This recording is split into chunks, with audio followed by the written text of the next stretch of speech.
एक राजा और उसका बुरा समय। पुराने समय में एक राजा के राज्य में विद्वान संत रहते थे। एक दिन संत अपने राजा से मिलने पहुंचे। राजा ने संत की खूब सेवा की। राजा की सेवा से प्रसन्न होकर संत ने जाते समय उसे एक ताबीज दिया।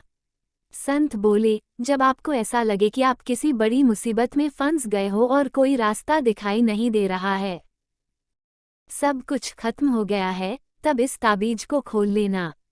इसमें एक दिव्य मंत्र लिखा है, ये पढ़ लेना, लेकिन इसे बुरे समय में ही खोलना। ये बात ध्यान रखना। राजा ने ताबीज गले में पहन लिया। कुछ दिन बाद पड़ोसी राजाओं ने राजा के राज्य पर आक्रमण कर दिया। शत्रु काफी ज्यादा थे। राजा अकेला था, इस वजह से उसकी सेना हार गई। किसी तरह राजा अपनी जान बचाकर जंगल में भाग गया। वो एक गुफा में छिप गया।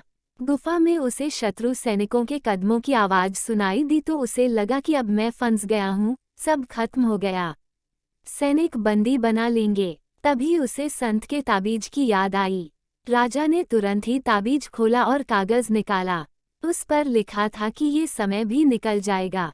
ये पढ़कर राजा को थोड़ा सुकून मिला। कुछ ही देर में सैनिक के कदमों की आवाज कम होने लगी।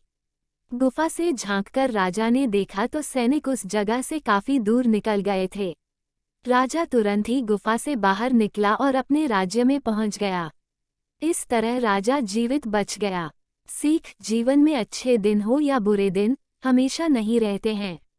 सुख और दुख, दोनों तरह के समय में ये बात हमेशा ध्यान रखनी चाहिए कि ये समय भी कट जाएगा। अच्छे दिनों में ऐसे कामों से बचें जिनसे अहंकार बढ़ता है और बुरे दिनों में धैर्य से काम लें।